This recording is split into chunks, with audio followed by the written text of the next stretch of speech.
Ya, makasih Bu Ledi. Shalom semuanya.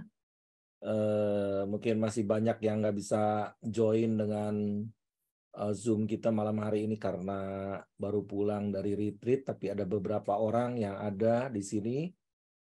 Mungkin kalau ada kesan-kesan atau apa yang didapat dari retreat di Pelabuhan Ratu selama 3 hari di sana, ya bagi saya sih super signifikan ya. Ini ada Ibu Erna di sini dari Lampung, udah di rumah kali di Lampung ya. Bu Erna mau Iya. dapat apa sesuatu ya? Silakan sharekan. Shalom Bapak Ibu Saudara yang dikasih Tuhan. Shalom. Ya, kami sampai rumah jam 1 kurang sedikit. Jam 1 Tapi malam. subuh. Dini hari. Wow.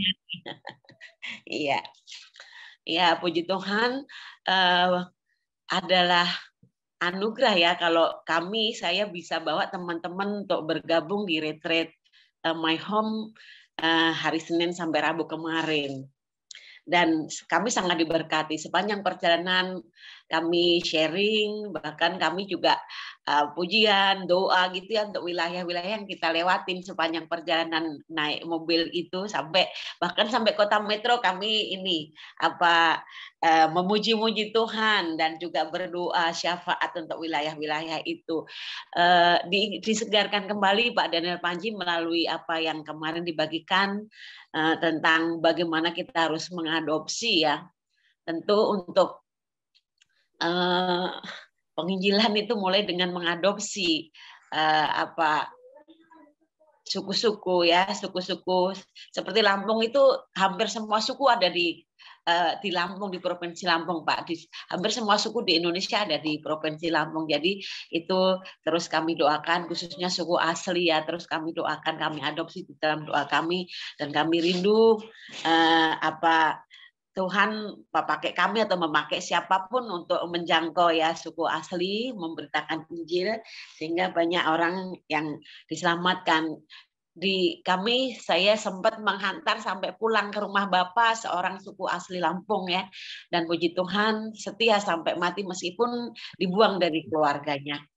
Nah, di My Home kemarin beberapa teman-teman yang ikut itu orang-orang yang selama ini terlibat di jaringan doa dan mereka mengatakan, Bu Erna, saya rindu mengerjakan apa. Oh ya, memang kita harus itu tadi saya ada catat ya kemarin apa yang dibagikan ke Pak Daniel Panji bahwa pendoa syafaat itu mesti ada compassion dan action berjalan bersama-sama. Nggak bisa hanya berdoa saja tetapi juga ada actionnya, yaitu saya catat, saya buka kembali. Oh iya Tuhan, supaya para pendoa itu bukan hanya berdoa, memiliki belas kasih itu pasti bertindak. Orang yang memiliki belas kasih pasti bertindak, itu pasti. Dan ini yang terus kami doakan supaya teman-teman pendoa-pendoa juga dianugerahi belas kasih di dalam doanya. Jadi doanya nggak sekedar berdoa tetapi ada belas kasih ilahi dan ada dorongan melalui belas kasih itu bertindak seperti Yesus yang berjalan dari desa ke desa, kota ke kota untuk memberitakan Injil kerajaan dengan penuh belas kasihan dan bertindak untuk menyembuhkan, memberkati orang-orang. Dan itu yang sangat memberkati kami. Banyak Pak yang kami dapatkan, teman-teman juga dapatkan, kemarin kami sharing. Hanya ya itu yang bisa saya bagikan ya tentang pendoa syafaat yang selama ini terlibat di jaringan doa. Mesti berdoa dengan minta belas kasih Tuhan, dan belas kasih itu yang akan mendorong kita untuk melakukan sesuatu, action, memberkati, menginjil orang-orang yang belum kenal Tuhan. Itu yang saya bisa bagikan melalui kemarin retreat Pak Daniel. Saya secara pribadi sangat diberkati. Saya nggak bisa itu sepanjang itu hampir air mata itu mengucur terus Pak. Jadi luar biasa. Benar-benar nggak bisa nahan sesi demi sesi itu ya nggak. Saya benar-benar ngalamin lawatan Tuhan gitu ya. Saya secara pribadi nggak bisa diem nangis terus, nggak bisa diem nangis terus, hanya benar-benar nyembah Tuhan dan memberi diri untuk dipakai Tuhan. Oh ya, satu lagi Pak Daniel, dulu saya pernah keluar masuk rumah sakit karena sesak nafas. Pada paru-paru baik, semua baik. Dan saya bilang gini, Tuhan, Aku daripada mati karena penyakit, aku menyerahkan hidupku untuk Engkau pakai menjadi martir. Tetapi saya tahu martir itu kasih karunia. Jadi saya bilang lebih baik aku mati menjadi martir daripada aku mati karena sakit penyakit Tuhan. Itu doa saya. Nah, saya diingatkan kemarin kembali baik Pak Parda maupun apa tuh Ibu Suryani itu bicara tentang ya menyerahkan hidup mati bisa dipakai Tuhan. Kalau kasih karunia Tuhan diberikan bisa dilayakkan jadi martir, kalaupun tidak tetap memberi hidup bagi Tuhan. Itu Pak Dania yang saya bisa Ya. bagikan. Wow, Bu Erna. Luar biasa. Ini sahabatku sudah lama dan dia adalah seorang penggerak ya. Orangnya sederhana tapi punya otoritas yang luar biasa. Teruskan ya Bu Erna. Dan kapasitas Anda tuh nggak kecil. Ya, Amin. yuk kita bergerak supaya Indonesia juga jadi berkat buat bangsa-bangsa. Silakan yang lain, ada yang lain silakan.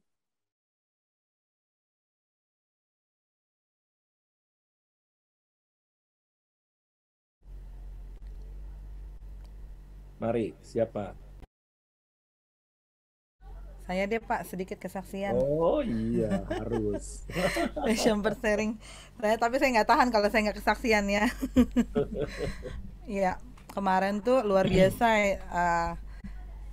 Jadi yang nggak ikut kalau boleh nih sampaiin nih rekaman yang Pak Daniel mau sampaikan saat ini itu tentang Gilgal dan New Covenant ya. New Covenant itu pasti sangat memberkati. Khususnya kemarin yang Pak Daniel yang secara langsung sampaikan ke retreat. Jadi terus terang saya mau kesaksian sedikit. Waktu saya mau ke Pelabuhan Ratu tuh saya berjuang melawan diri saya sendiri sebenarnya. Berangkat enggak gitu ya, karena saya takut memori yang lama tuh terulang kembali dan ketemu orang-orang pasti bakalan nanya-nanya atau apa. Tapi ya mau nggak mau saya harus hadapi ya. Terus saya berdoa, Tuhan kalau Tuhan izinkan ya ada orang-orang yang bisa temenin saya buat backup saya. Ternyata puji Tuhan tim doa dari gereja pun bisa ikut bersama-sama. Dan gak satu kebetulan Pak Daniel itu sharing tentang Gilgal. Yang selama ini kami tahu itu Gilgal memang kebetulan nama gereja kami itu penyunatan, di mana kita pasti akan disunat dan tetapi ada satu pewahyuan baru yang Pak Daniel sampaikan itu ternyata saya baru kebuka, iya ya. Di Gilgal itu adalah basis ya tempat di mana ada misiu pokoknya perlengkapan berperang ya Pak ya, kemarin Bapak sharing. Dan di situ saya lagi terbuka seperti oh iya ya. Saya harus mempersiapkan orang-orang untuk siap untuk berperang, untuk diutus, untuk mempersiapkan amunisi gitu ya. Karena gimana kalau kita bisa berperang kalau kita nggak punya amunisinya. Dan tapi di balik itu kan kalau orang berperang kan ada backpack, ada peralatan berperang yang dia bawa gitu. Nah disitulah yang saya juga dapatkan. Terus terang selama 1 bulan ini kami pun di gereja lagi membahas tentang New Covenant. Waktu itu saya dapat waktu di rumah doa itu Tuhan akan memperbaharui perjanjian. Ya perjanjian. Jadi yang lama tuh sudah usang, yang lalu saya harus mengganti jubah saya yang lalu dengan jubah yang baru, di mana Tuhan mau menggantikan perjanjian yang baru dalam kehidupan saya. Ini yang saya rasakan ya. Jadi saya puji Tuhan bersyukur bukan satu kebetulan gitu ya. Kami yang ada di tempat itu terutama saya bisa mendapat satu konfirmasi lagi, peneguhan bahwa harus siap. Tanggalkan setiap beban-beban yang ada, tanggalkan semua kedagingan, tanggalkan semua keegoisan, lalu gunakan satu jubah yang baru untuk siap berperang bagi Tuhan, persiapan. Karena kita nggak bisa maju berperang kalau kita gembolan yang kita bawa tuh salah, bukan perlengkapan berperang gitu. Tapi kita harus membawa perlengkapan berperang untuk merebut jiwa-jiwa. Itu aja, terima kasih, Tuhan Yesus berkati. Oh, dahsyat Bu Lady. Dia benar-benar, saya lagi nunjuk dia, aduh, dia harus bersaksi, kata saya. Saya bisikin, Anda punya spirit Deborah, sekarang maju, dan wah, so powerful. Ini bukan Lady yang lama, bukan Rahel yang lama, Rahel yang baru. Dahsyat. Ada lagi, satu lagi, siapa?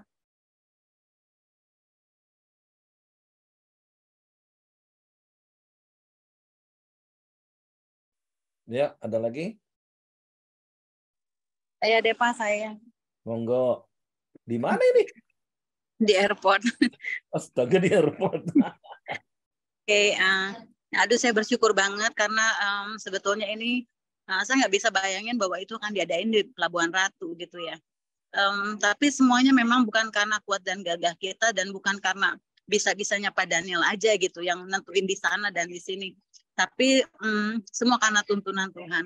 Dan khususnya buat keluarga saya ya. Kita di Pelabuhan Ratu itu kita diperhadapkan sama suatu tantangan yang besar karena tanggal 3 itu sepupu kita ada yang menikah dan tanggal 3 itu juga adik papa saya juga meninggal gitu. Jadi wah kita bingung nih kita harus ada di mana dan akhirnya kita sepakat untuk kita tetap harus ada di retret ini. Memang suatu pilihan yang sulit tapi seperti yang abang saya kemarin sharing, kalau segala sesuatunya ke aku lagi gitu ya, urusan aku, keluarga aku gitu, kita nggak akan pernah bisa bergerak gitu ya. Jadi akhirnya kami memutuskan untuk kami ada di sana dan puji Tuhan, Tuhan nggak salah pilih tempat gitu ya. Semuanya Tuhan sudah atur dan saya yakin dan percaya semua orang yang ada di situ semua diberkati gitu. Dan masalahnya bukan cuma ada yang menikah dan ada yang meninggal aja gitu, tapi ada masalah-masalah lain yang memang itu buat kami berat. Itu buat kami berat sekali dan tapi kami sudah mengambil satu keputusan yang benar. Sampai waktu kami adik kakak ini juga didoain juga, saya merasakan satu terobosan bahwa oh iya kalau memang saya memang peduli sama pekerjaan Tuhan, saya mengutamakan Tuhan, Tuhan juga pasti mengutamakan saya gitu. Jadi apa namanya, ayo saya mau encourage Bapak Ibu yang lain gitu ya, supaya kita betul-betul di hari-hari terakhir ini, kalau misalnya memang harus 2033 itu 10 tahun itu pasti sangat cepat gitu ya. Kita harus pakai waktu yang ada, puji Tuhan. Oh, thank you ya. Dia hospitality-nya keren, bagus banget dan that is the right place ya for us. Aku pikir tadinya mau relax dikit, Rimbun ke sana ternyata capeknya minta ampun karena peperan rohani dan itu the right place untuk for the next ya, for the next. Aku nggak pernah bayangin retreat ini kayak konferensi dunia yang menghasilkan satu hasil konferensi yang super, padahal kita cuma kecil aja gitu, retreat di Pelabuhan Ratu. Nah, itu Kesia mau nambahin sesuatu nggak Kesia? Ada Kesia di sini? Ada.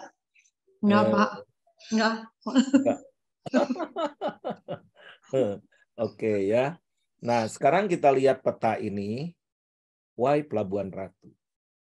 Seminggu sebelumnya saya ada di Israel dan itu dalam satu tingkatan yang global. Dan itu nggak mudah direkayasa. Coba kita lihat slide-nya ya, tolong Sule. Why Pelabuhan Ratu? Tolong petanya dulu.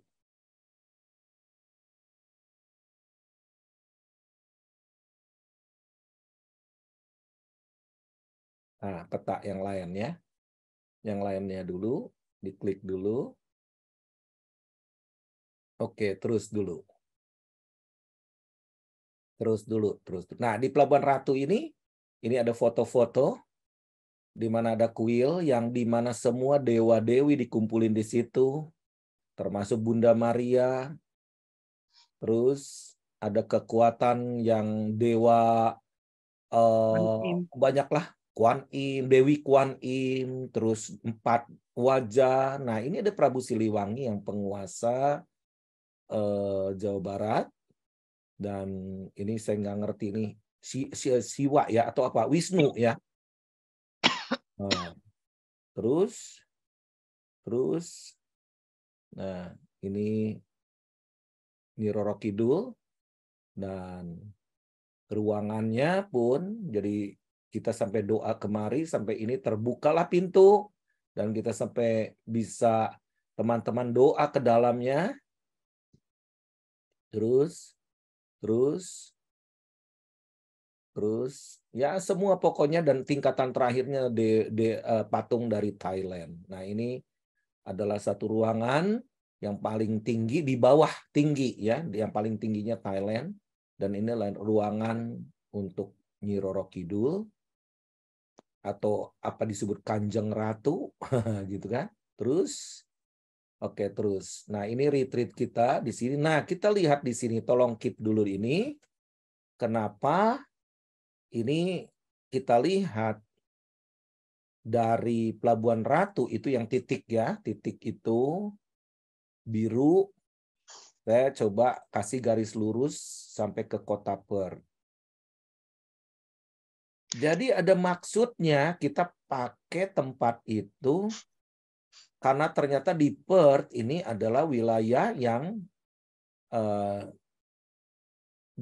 tidak ada barrier lagi, hanya dibatasi oleh samudra dan ke wilayah lebih timur lagi. Dan ternyata stronghold di Perth, meskipun itu negara boleh dibilang banyak penduduknya bule, aborigin, tetapi spiritnya sama. Dan ini dikontrol oleh penguasa udara yang sama. Nah, ketika orang WPA datang ke SICC tanggal 18 Mei yang lalu, saya pertemukan dengan Ibu Christine dan Pak Peter. Mereka bercerita 6 tahun yang lalu mereka berdoa di Perth, dan mereka diperlihatkan kok di Perth ada seorang ibu yang pakai baju apa tuh hijau kayak seperti kebaya, tetapi kekuatannya, senjata-senjatanya dilucuti. Nah, jadi kita tanpa sengaja bayangkan dari Yerusalem kita pindah ke Pelabuhan Ratu. Saya pikir ya ada hotel, ada teman-teman yang luar biasa, saudara kita ada tinggal di sana. Enggak. Ini ternyata the hidden place, tempat yang tersembunyi, dan ini adalah bagaimana kekuatan penguasa udara tingkat global ternyata, bukan lokal. Bahkan kita mau berdoa untuk pemilu, ini adalah tempat yang bagaimana tepat untuk bagaimana adalah tempat yang disebut covenant. Membuat covenant. Jadi kita mendapat pewahyuan bagaimana mereka membuat satu covenant dari penguasa udara untuk mendapat kekuasaan. Jadi kita pun di tempat yang ini, saya berpikir tuh, aduh apa ya retreat ini, apa mau berdiam diri, mau worship, tapi kan harus ada directionnya. Apa setelah Damela Indonesiaku, seminggu kemudian saya langsung ada di Israel, terus langsung ada di sini. Coba bayang, saya baru pulang nih. Nah, di Antarkesia tadi. Nah, bagaimana sebetulnya kekuatan ini adalah kekuatan kandungan rohani yang dicuri oleh setan. Dicuri oleh setan. Terus, coba ada slide apa lagi, Sule? Coba yang ini oke, boleh kalau bisa diputar ininya, boleh juga 1 menit aja.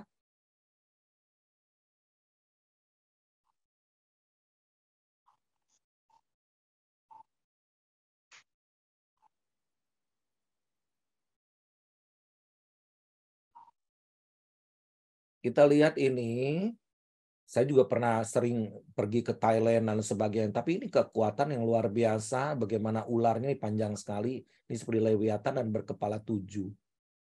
Ya, berkepala 7. Coba kita kembali ke peta sebelumnya. Terus, sebelumnya ada peta-peta lagi, yang peta dunia, Le. Terus, nah ini. Iya. Nah, ini. Oke, kita lihat ini titik tengah dari Yerusalem. Ini semua pasti menara doa tingkat dunia itu pasti ada gambar ini. Di mana Indonesia, Golden Gate dan Bethany Gate sebagian. Dan kita lihat ini pulau-pulau yang di timur. Pulau-pulau timur ini. Kandungannya apa kita lihat? Ini ada di Golden Gate dan Bethany Gate. Ini adalah segitiga dengan wilayah timur sebetulnya. Ya, Golden Gate dengan Bethany Gate. Kenapa kita lompat ke Australia yang akan menggait 11 negara di sini, New Zealand, Solomon Island dan lain-lain sebagainya, dan ini pilih wilayah paling timur dari Yerusalem. Jadi gerakan ke depan adalah from the ends of the earth, from the east back to Jerusalem. Wow. Ini didoakan, ini udah puluhan tahun Bapak Ibu sekalian. Dan kenapa kita juga bisa retreat dengan topik dekade 2033. 10 tahun ke depan akan ada satu gerakan yang super masif, yaitu gerakan orang-orang kudus bukan hanya di Indonesia tapi di seluruh dunia. Tetapi Eastgate ini paling penting sekali untuk kita mengunlock satu pintu yang dibukakan wilayah timur, karena itu wilayah timur itu sangat profetik. Makanya dari Yerusalem itu menyebarnya nggak ke Asia dulu penginjilan, tapi ke Eropa. Ada panggilan Makedonia, Turki, dan sebagainya. Eropa dilawat, terus Amerika dilawat, Amerika Selatan. Lalu kita kembali bagaimana ke Korea, langsung ke Indonesia, dan Indonesia menggandeng kembali kekuatan Barat yang ada, karena ini adalah negara Commonwealth ya. Negara Commonwealth untuk menggandeng 11 negara di wilayah timur dari dunia, dan gerakan ini adalah gerakan disebut gerakan kedatangan Tuhan Yesus. Matius 24 ayat 27. Bahwa kedatangan anak manusia adalah seperti kilat memancar dari timur sampai ke barat. Nah, demikianlah, like a flash, seperti kilat memancar, dan itulah tanda-tanda kedatangan. Dan ini kita lihat bahwa dekade ini adalah 10 tahun ke depan sangat menentukan. Kenapa 2033? Karena tahun 33 adalah gereja mula-mula pencurahan Roh Kudus. Kita baru menyelenggarakan Sunday Pentakost tanggal 28 Mei yang lalu, dan sampai next 10 tahun ke depan 28 Mei 2033 itu akan menjadi 10 tahun yang signifikan, dan kita akan jumpa 10 tahun ke depan di Sunday Pentakost yang berikutnya setelah satu dekade, dan itu disebut adalah hari ke-7. Hari ke-7 adalah hari yang disebut Advent atau hari perhentian. Nah, sekarang bagaimana dengan Indonesia? Coba kita buka ayatnya di dalam Yesaya 46 ayat yang ke-11. Mulai dari ayat 8. Yesaya 46 ayat yang ke-8. Ingatlah hal itu dan jadilah malu. Pertimbangkanlah dalam hati, hai orang-orang pemberontak. Ingatlah hal-hal yang dahulu sejak dari purbakala, bahwasanya akulah Allah dan tidak ada yang lain. Akulah Allah dan tidak ada yang seperti aku, yang memberitahukan dari mulanya hal yang kemudian dari zaman purbakala apa yang belum terlaksana, dan yang berkata, keputusanku akan sampai dan segala kehendakku akan kulaksanakan. When? Pertanyaannya, kalau ini nubuatan ini.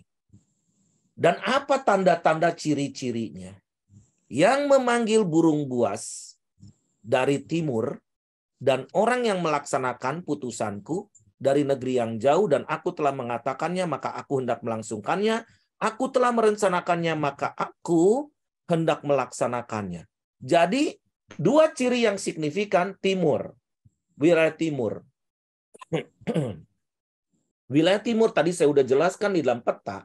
Kita ada disebutnya Easterner, orang-orang timur, bukan orang-orang barat.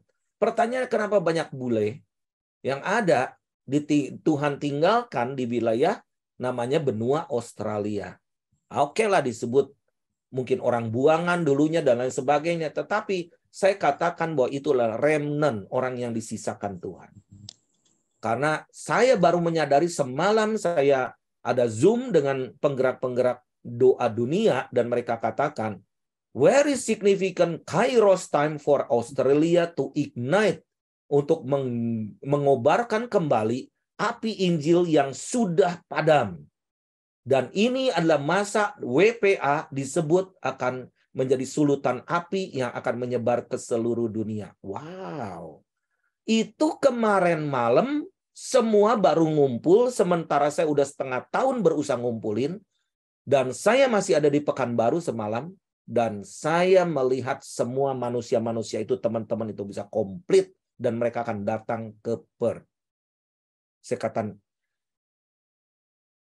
Perth itu disebut the birthing place, tempat kelahiran, atau the city of light. Saya katakan Pelabuhan Ratu juga the city of birth, birthing something. Kenapa para pejabat juga pergi ke situ, apalagi mau pemilu dan lain sebagainya. The birthing place. Nah, tetapi saya katakan the baby is born. Bahwa bayi itu sudah lahir, we have to take care the baby. Jadi kita memasuki satu arena yang disebut danger zone, danger time. Nah, ada fase yang berbahaya adalah ketika bayi lahir. Yang kedua adalah ketika bayi telah lahir, salah penanganan. So we have to be very careful. Nah, sekarang bagaimana dengan Indonesia? Dari timur kita adalah Easterner. Yang kedua adalah burung buas. Nah, kalau kita lihat burung buas, coba perlihatkan ini slide ini, Sule. Burung buas semacam apa? Kalau kita lihat dari wilayah timur, ini tidak ada yang melambangkan burung buas kecuali Indonesia. Slide sebelumnya. Nah, apa ini? Garuda Pancasila. Bhinneka Tunggal Ika. Unity in diversity. Jadi Indonesia ini diikat bukan oleh karena agama, tetapi oleh karena keragaman. Nah, kalau kita lihat Garuda Pancasila, ini adalah pewahyuan kepada para pendiri bangsa. Apakah mereka nggak berdoa, Bapak Ibu sekalian? Apakah cuman kita yang berdoa? Salah besar.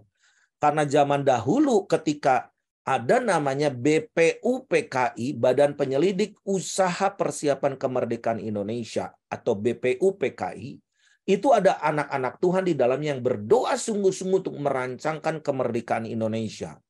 Mr. Alexander Andries Maramis lahir di Manado, Sulawesi Utara 20 Juni tahun 1897 dan meninggal di Jakarta 31 Juli 1977 pada umur 80 tahun ketika dia udah jadi menteri. Nah, lalu ada Yohanes Latuharhari juga. Kemudian ini masih muda-muda semua. Dan Yohanes Leimena ini anak muda yang lain disebut Mr. Yohanes Leimena. Dengan integritas dan karakternya menjadi seorang pendiri bangsa ini. Kalau negara ini dia katakan menjadi negara satu agama, maka kami tidak akan ada di dalamnya. Nah, Bung Karno setiap kali melihat bahwa Yohanes Leimena, maka dia selalu menyalami begini. Setiap kali aku melihat engkau, maka aku melihat Yesus dari Nazaret itu selalu ada di dalam dirimu. Wow. Nah, apa yang dunia ngelihat kita di dalamnya? Apakah Yesus? Enggak. Nah, Bapak Ibu sekalian, namun keprihatinan Leimena atas kurangnya kepedulian sosial umat Kristen terhadap nasib bangsa setelah kemerdekaan. Nah, jadi kalau kita lihat burung buas ini, coba kita lihat. Yang pertama, sila pertama adalah kita lihat Bhinneka Tunggal Ika, Unity in Diversity. Nah, kalau kita lihat sila yang pertama itulah ketuhanan yang Maha Esa, itu adalah bintang. Bintang ini yang mengikat 4 sila. Ini adalah perisai. Perisai itu penjaga tubuh, ya. Nah, jadi sila pertama itu ketuhanan yang Maha Esa. Siapa yang mengusulkan sila ini? Inilah Muhammad Natsir. Menyebutnya dengan nur atau cahaya. Dan dia menyebutnya bintang. Ini bukan lambang apapun, tetapi lambang cahaya ilahi. Cahaya Tuhan akan menerangi setiap pelosok bangsa kita. Bukankah di dalam Yesaya 60 ayat 1, arise and shine, bangkitlah, bangkitlah dan bercahayalah, arise and shine. Ketika bumi dalam kegelapan. Jadi Bapak Ibu sekalian, apakah ini bukan dari Tuhan? Nah, jadi meskipun dunia di dalam kekelaman, kegelapan, kita tahu bahwa nur cahaya ilahi itu ada di bangsa kita.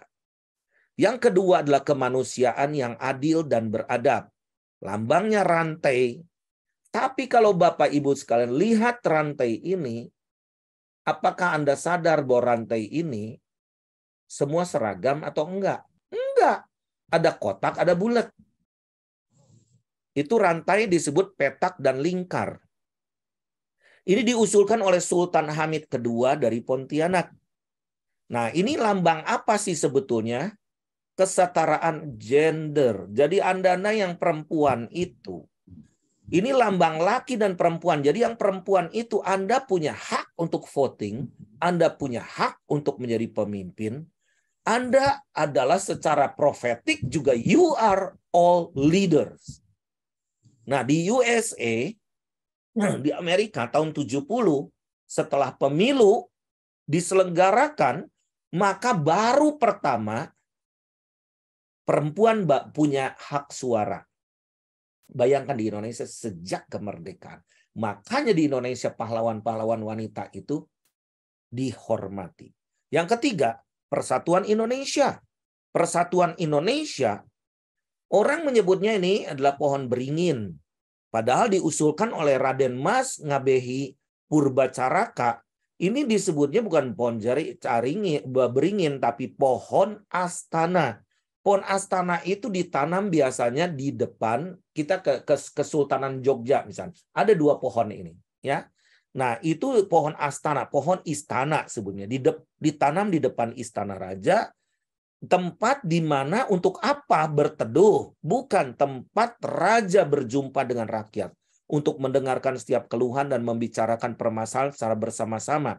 Jadi kepemimpinan yang dibentuk adalah kepemimpinan yang merakyat, tidak hierarki, tidak kolonialisme lagi, tetapi hearing, mendengar.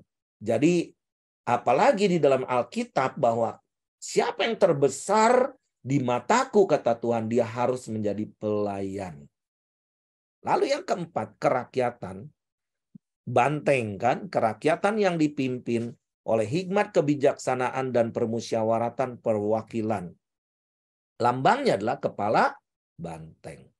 Ini bukan milik partai, tetapi diusulkan oleh Muhammad Yamin, melambangkan tenaga rakyat yang ulet dan tekun, dan harus disusun secara bersama-sama, karena kekuatan rakyat ini yang akan menjadi kekuatan yang super, yang akan menjadi pondasi bagi seluruh rakyat dalam disusunnya secara musyawarah dan perwakilan.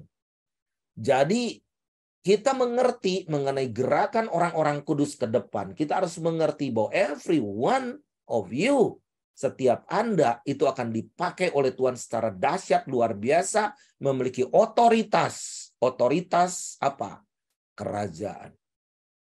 Jadi kekuatan dan kekuasaan bukan untuk menjajah, tapi pengayom. Sriwijaya dan Majapahit itu kerajaan besar di Nusantara. Makanya Nusantara ini sedang dibangkitkan lagi. Kata Nusantara ini untuk mereka itu bukan menjajah, tapi mengayomi kerajaan lainnya yang ada di Nusantara. Ratusan waktu itu ada yang kerajaan-kerajaan kecil di mana ini kerajaan besar itu mengayomi mereka. Jadi yang besar itu harus menolong yang kecil dan yang lemah.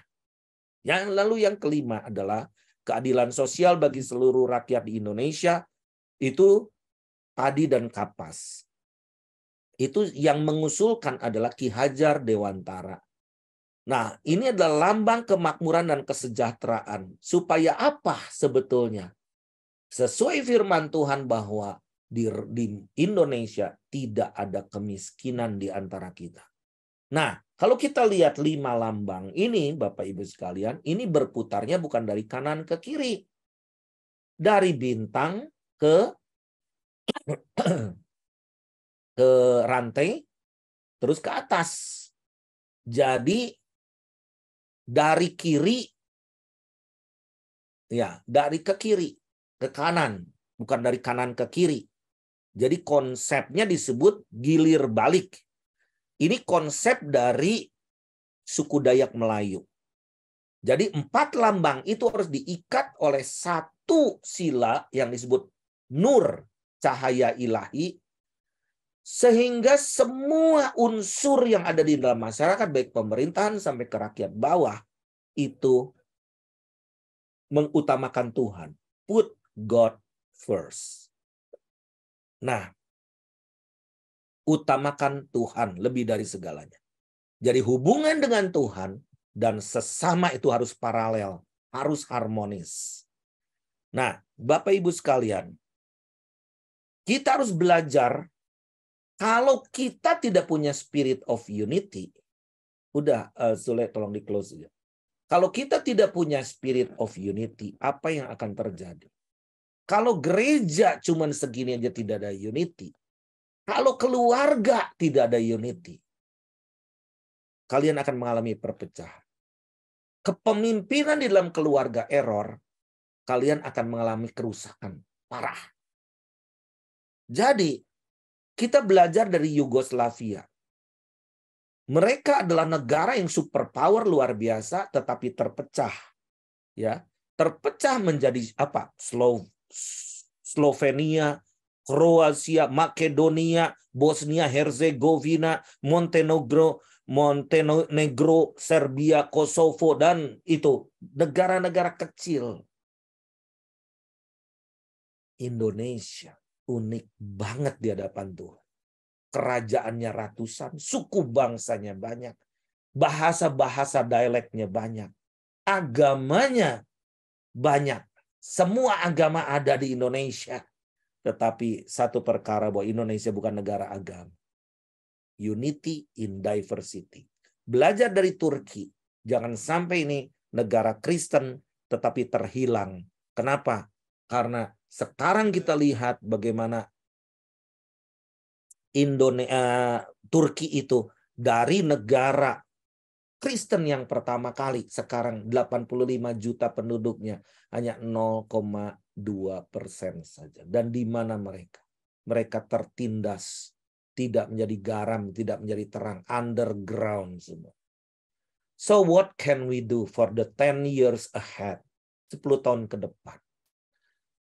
Kenapa saya berikan tema mengenai Gilgal? Mari kita buka di dalam Yosua 5 ayat yang ke-9. Yosua 5 ayat yang ke-9. Saya bacakan bagi Bapak Ibu sekalian. Dan berfirmanlah Tuhan kepada Yosua, today, hari ini. Nah, kenapa Tuhan memutuskan today? Tuhan itu ada keputusan loh, nggak ngambang. Dan kita yang orang yang ngambang, mendingan ambil keputusan. Kapan waktunya kita mau jadi berkat buat bangsa-bangsa? When?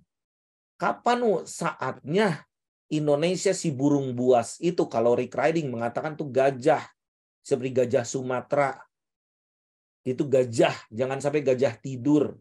When will you walk? Kapan Anda mulai melangkah? Ini harus ada keputusan. Hari ini telah kuhapuskan celak Mesir itu daripadamu. Itulah sebabnya nama tempat itu disebut Gilgal sampai sekarang. Nah, Gilgal itu artinya menggulung atau gulungan. Atau kata ini bisa berarti lingkaran atau bundaran atau batu-batu yang menggelinding. Dalam arti kata menggulung, Bapak Ibu sekalian, saudara-saudariku yang saya cintai dalam Tuhan, itu dipakai oleh Allah melalui Yosua untuk mengingatkan Israel. Mengingatkan Israel tentang kelepasan dari Mesir. Coba kita cek diri kita. Kapan ketika Anda bertobat? When is the first time you fall in love with God? Apakah kita masih tetap sama seperti pada waktu kita dipanggil? Atau kita ribet dalam organisasi yang gak ada ujungnya? Sehingga kita nih, saya nih orang organisasi, sampai saya benar-benar waktu itu Hanya ngurusin titik koma dan satu kata yang salah itu 2 tahun. Saya ngalamin tuh. Hanya cuman berdebat masalah titik, koma, dan satu kata.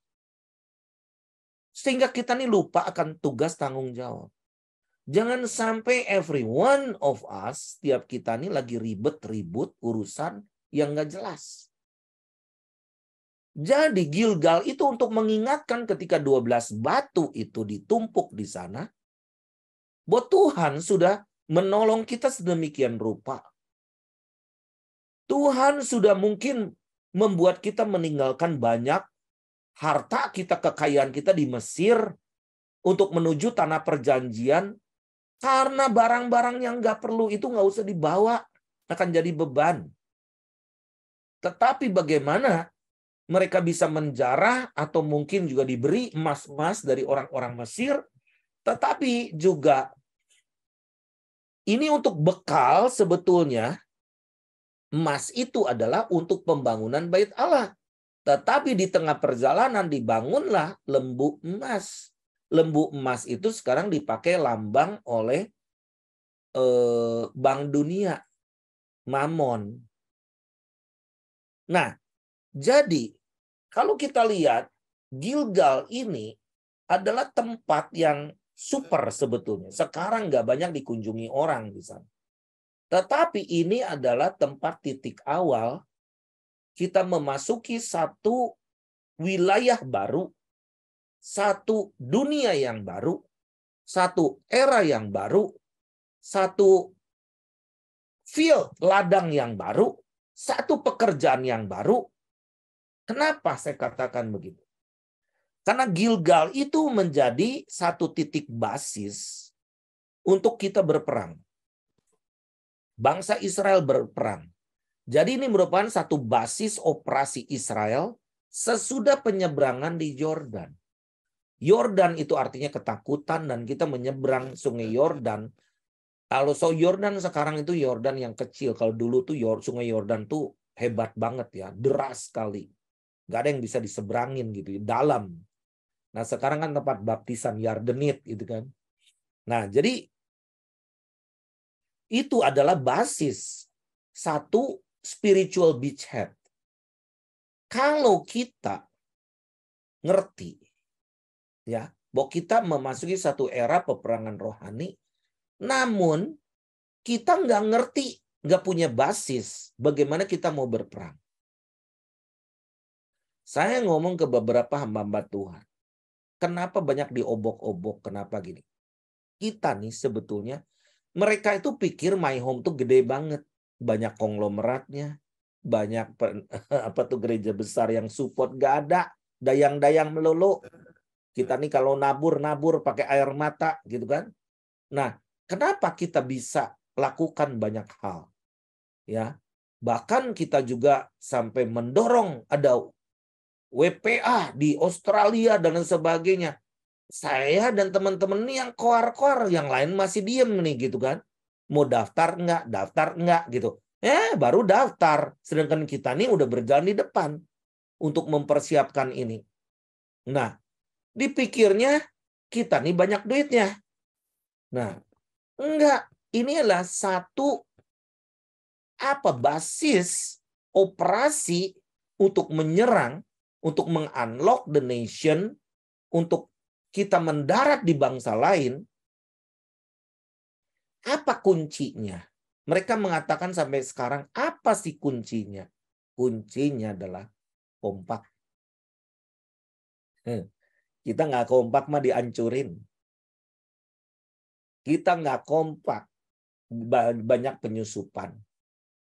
Suami istri nggak kompak, udah biar anak-anaknya bisa liar. Benar-benar. Jenderalnya nggak kompak, gimana mau bisa berperang? Saya selalu dengan istri saya atau mami mertua atau bisa nggak kita kompak? Saya bisa mempersatukan gereja-gereja untuk unity, jangan sampai kita sendiri nggak kompak.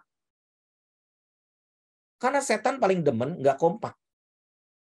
Karena itu ada celah, setan bisa masuk.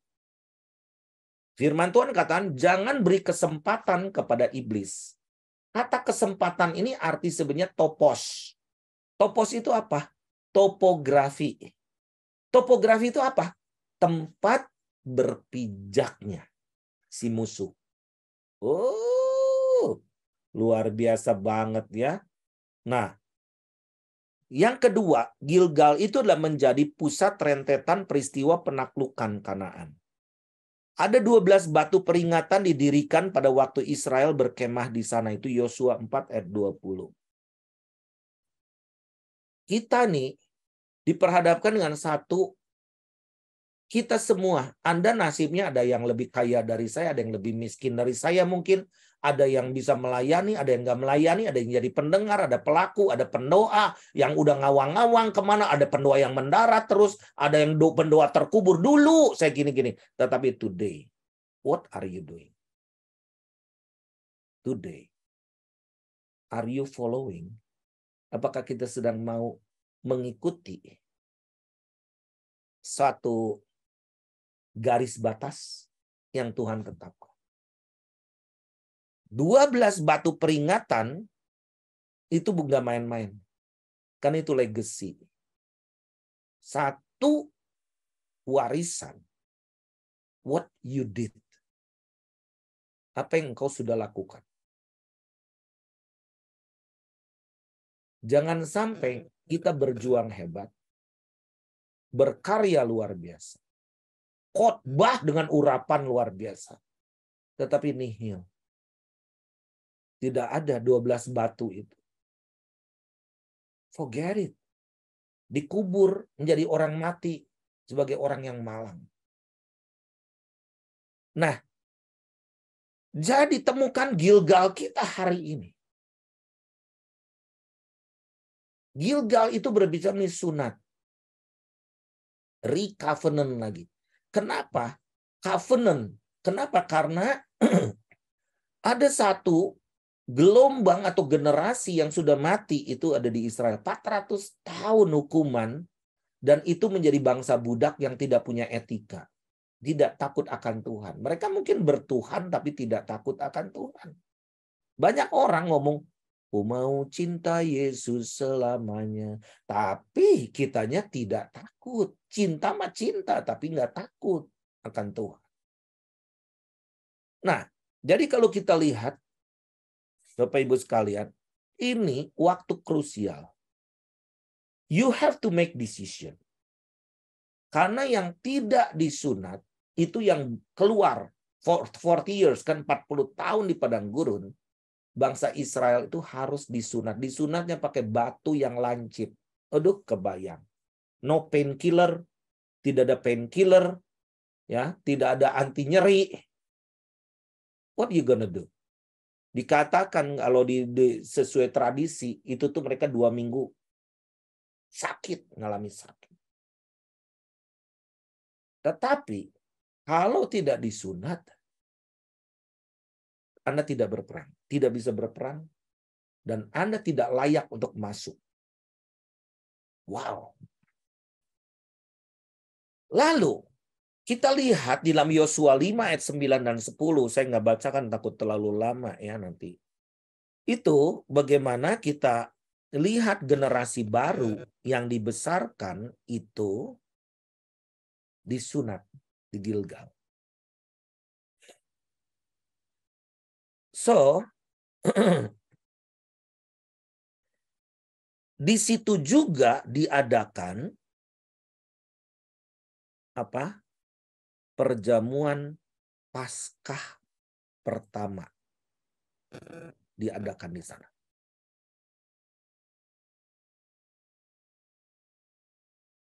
Ya. Paskah pertama. Dan di sana jugalah pemberian apa? Mana, roti mana terakhir. Jadi maksudnya mana di sini itu apa?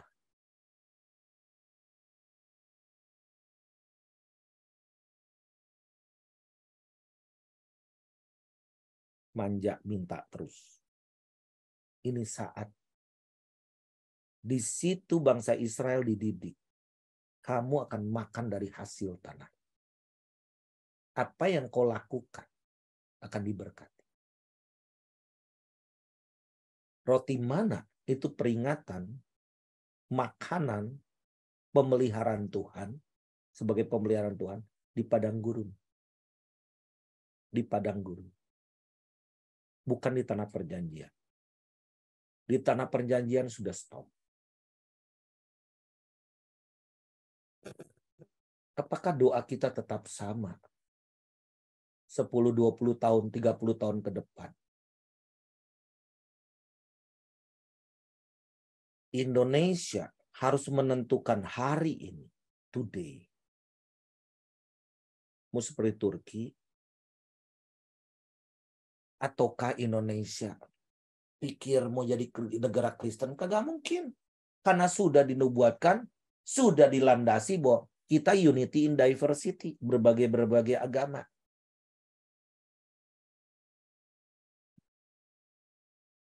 Jadi maksudnya, apakah negara Kristen itu jadi baik? Saya ini orang yang udah pernah pergi ke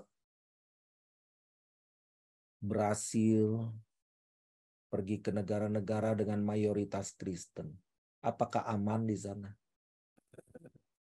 Iya, saya pernah pergi ke kampung-kampung di kota-kota di Brasilia, di kota Rio de Janeiro, pikir indah. Yang indah tuh pantainya, tapi ke kampungnya tuh bahayanya luar biasa. Apa kurang gereja? Setiap sebelahan lo gereja-gereja di sana. Dan saya dilarang masuk ke sana, katanya very dangerous. Kata saya very dangerous-nya apa? Aku kan orang yang penasaran. Jadi di sana umur 9 tahun, 10 tahun, 11 tahun udah jadi PSK dan pengedar narkoba. Apakah mereka nggak ke gereja? Aktif. Minggu nyanyi di gereja. Ketika saya bikin video, saya mau dilempar batu. Kata saya, kenapa marah? Karena mereka marah karena mereka itu sebenarnya pengedar. Kristenan sekarang menampakkan sinar kemuliaan Tuhan nggak sih? Kita harus bergerak. Jangan jadi orang pendoa syafaat roti mana. Menggerutu. Dikasih ini aja terus. Pokoknya Tuhan akan pelihara. Tuhan akan berkati. No, you have to plan. Kita harus menanam. Dan menghasilkan buah pada musimnya. Dan engkau akan makan dari hasil itu. Lalu kita lihat. Di dalam Yosua 6 ayat 11, 14 dan seterusnya. Itu Gilgal itu dijadikan spiritual beachhead. Apa spiritual beachhead? Pangkalan rohani di mana Yosua memimpin bangsa Israel menyerang Yeriko. Yeriko adalah kota pertama, kota tertua. Ya, kita baru di Israel juga baru pergi ke Yeriko itu 10.000 tahun ya. Itu kota terendah dan tertua di dunia. Nah, itu kekuatannya luar biasa. Kita tahu bahwa Yeriko kekuatannya bukan karena serangan misil, senjata, tapi kekuatan daripada pujian, penyembah.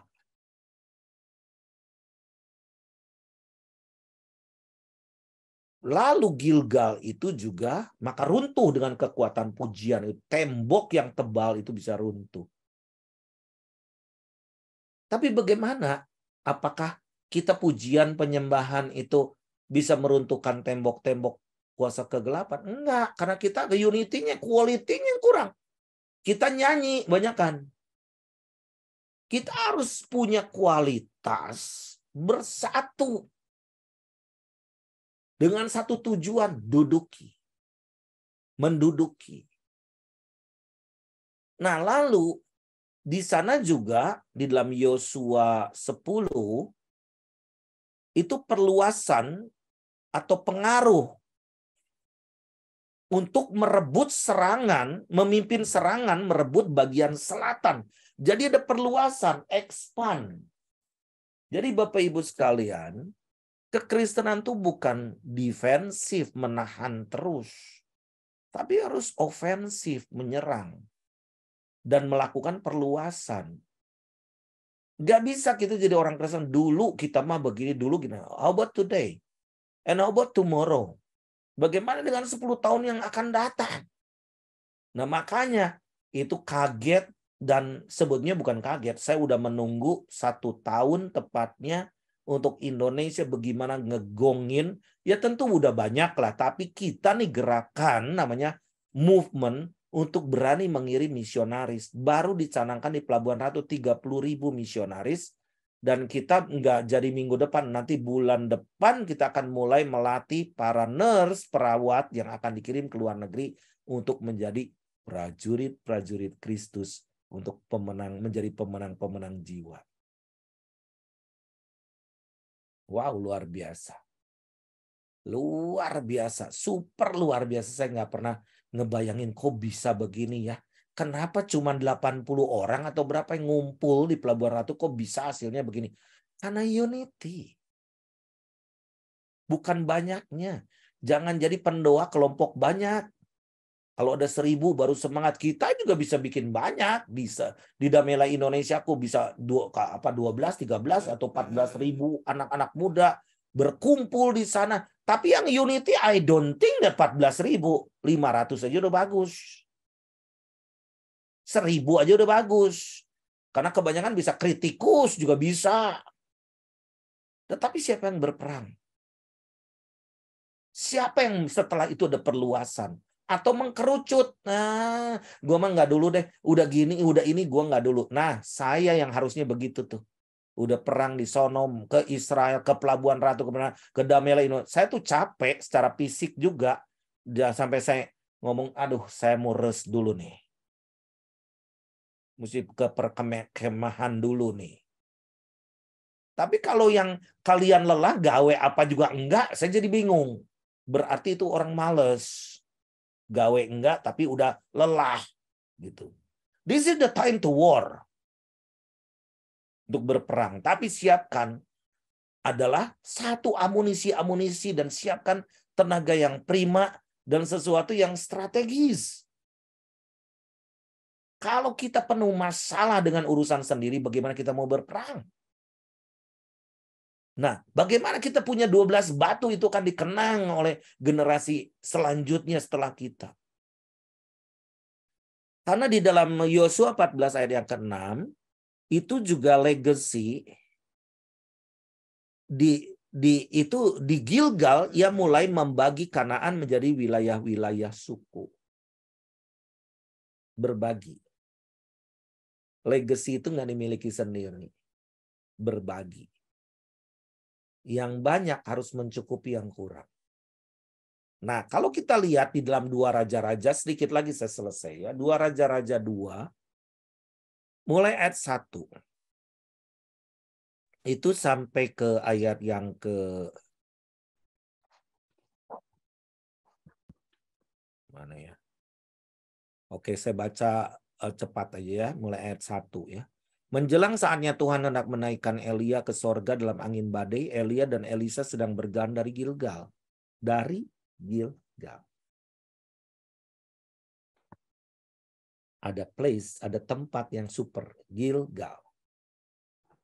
Berkatalah Elia kepada Elisa, baiklah tinggal di sini sebab Tuhan menyuruh aku ke Betel. Tetapi Elisa menjawab, demi Tuhan yang hidup dan demi hidupmu sendiri, sesungguhnya aku tidak akan meninggalkan engkau. Dari Gilgal ke Betel. Betel itu rumah Tuhan. Kalau sekarang Betel itu sebelahnya Ramallah atau rumah Allah. Itu ibu kota Palestina. Pada waktu itu keluarlah rombongan nabi yang ada di Betel dan mendapatkan Elisa, lalu berkatalah mereka kepadanya, sudahkah engkau tahu bahwa pada hari ini Tuhanmu akan diambil daripadamu oleh Tuhan terangkat ke sorga? Jawabnya, aku juga tahu, diamlah. Berkatalah Elia kepadanya, hai Elisa, baiklah tinggal di sini sebab Tuhan menyuruh aku ke Yeriko. Tetapi jawabnya, demi Tuhan yang hidup dan demi hidupmu sendiri, sesungguhnya aku tidak akan meninggalkan engkau. Lalu sampailah mereka di Yeriko. Pada waktu itu mendekatlah rombongan nabi yang ada di Yeriko kepada Elisa serta berkata kepadanya, Ini banyak rombongan nabi ya. Ya, benar nggak? Banyak rombongan nabi, tempat-tempat yang move, tetapi kenapa yang dipilih hanya Elisa? Pada waktu itu mendekatlah rombongan nabi yang ada di Yeriko kepada Elisa serta berkata kepadanya, sudahkah engkau tahu bahwa pada hari ini Tuhanmu akan diambil daripadamu oleh Tuhan terangkat ke sorga? Jawabnya, aku juga tahu, diamlah. Berkatalah Elia kepadanya, baiklah tinggal di sini sebab Tuhan menyuruh aku ke sungai Yordan. Jawabnya, demi Tuhan yang hidup dan demi hidupmu sendiri sesungguhnya aku tidak akan meninggalkan engkau. Lalu berjalanlah keduanya. Ini nabi-nabi ini mau, bayangin nabi-nabi ini mau menyetop rencana Tuhan yang dahsyat. Selalu ngomongnya, udah stop di sini. Tinggal lu di sini. Ayat 7, 50 orang dari rombongan nabi itu ikut berjalan, tapi mereka berdiri memandang dari jauh dan keduanya berdiri di tempat sungai Yordan. Jadi akhirnya nggak ngikut kan? Lalu Elia mengambil jubahnya dan digulungnya, dipukulkannya ke atas air itu, maka terbagilah air itu ke sebelah sini dan ke sebelah sana, sehingga menyeberanglah keduanya dengan berjalan di tanah yang kering. Dan sesudah mereka sampai di seberang, berkatalah Elia kepada Elisa, mintalah apa yang hendak kulakukan kepadamu sebelum aku terangkat daripadamu. Jawab Elisa, biarlah kiranya aku mendapat 2 bagian dari rohmu. Berkatalah Elia, yang kau minta itu adalah sukar. Tetapi jika engkau dapat melihat aku terangkat daripadamu, akan terjadilah kepadamu seperti yang demikian. Dan jika tidak, tidak akan terjadi. Nah, thy will be done. Kehendak Tuhan. Gitu maksudnya. Sedang mereka berjalan terus sambil berkata-kata, tiba datanglah kereta api dengan berkuda berapi, memisahkan keduanya, lalu naiklah Elia ke sorga dalam angin badai. Dan ketika Elisa melihat itu, maka berteriaklah ia, Bapakku, Bapakku. Kereta Israel dan orang-orang yang berkuda. Kemudian tidak dilihatnya lagi, lalu direnggutkannya pakaiannya dan dikoyakannya menjadi 2 koyakan. Jadi maksudnya begini. Kita nih punya bapak nggak sih? Kebanyakan kita nih punya leader, kebanyakan leader. Di rumah juga banyakan leader, bukan bapak. Bukan bapak secara fisik ya. Father itu berani mati. Father itu tidak mempermalukan. Father itu bisa menyerahkan hidupnya, semua yang ada padanya, bukan harta ya, untuk anaknya. Kita lihat di sini. Nabi nggak kurang. Udah lalu di sini. Tapi Elisa, we walk together. Kami akan jalan bersama. Berapa yang mengerti mengenai Pancasila? Berapa orang Kristen di antara kalian mau stand for the nation? Benar-benar cinta Tuhan dan cinta tanah air. Seberapa sih di antara kita mau menyerahkan nyawa seperti pahlawan-pahlawan dulu? Mereka nggak soal harta. Mungkin nggak setengah harta lagi. Semua hartanya diserahkan demi kemerdekaan.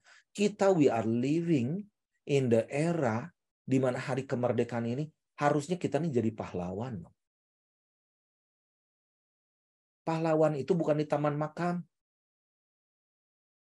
Ketika dia hidup, dia menentukan siapa. Today, I will walk together. Hari ini aku mau berjalan.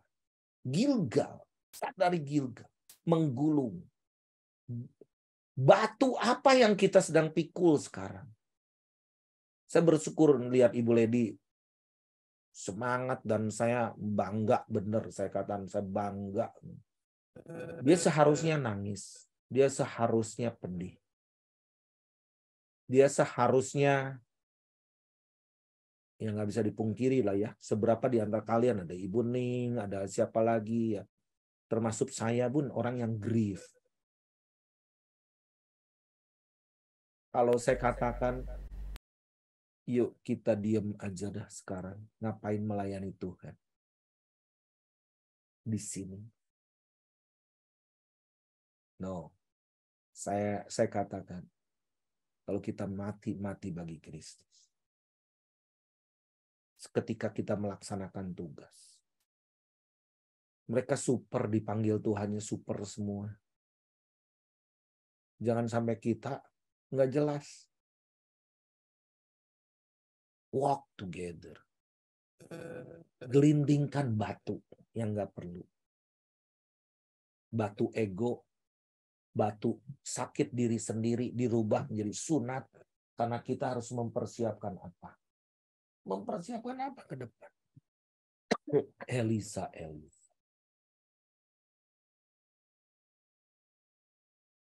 Dari Gilgal, setelah digulung, batunya digelindingkan. Bethel, rumah Tuhan. Setelah itu pergi kemana? Yeriko. Yeriko itu warisan pertama yang harus direbut. Itu kota bulan. Lalu setelah itu di Sungai Yordan kejadian. Sungai Yordan itu apa? Artinya yang turun ke bawah. Seberapa di antara kita hanya main di panggung terus? Turun. Kita pakai medsos seolah-olah supaya kita terkenal, follower banyak. Turun. Temukan Gilgal. Make covenant and make decision. Kita harus mengalahkan musuh sampai tuntas. Jangan disisakan. Dan saya yakin dan percaya kuasa Tuhan akan bekerja dalam memasuki dekade berikut. Do not stop. Jangan ada di sini. Go. We walk together. Sampai 2033 setidaknya. Apakah Tuhan Yesus akan datang 2030? Enggak tahu. Mungkin Tuhan akan datang lebih segera. Sayangkan kita udah usia sekian. Udah tinggal 90%, tinggal 10% peribahasanya. Atau mungkin tinggal 15% lagi. Masa kita mau stop di sini? Nabi-nabi udah sampai di sini. Anda uji suara nabi. Dan biarlah suara Tuhan berbicara dalam setiap kita. Dan engkau akan datang kepada Tuhan dan berkata, "It's me, Lord. Let me walk together. Let me prepare the next generation. Biarkan aku menjadi benih yang mati. Seperti anggur yang diperas sehingga menjadi air anggur yang menyehatkan." Boleh nggak saya minta Rini, Agnes untuk berdoa?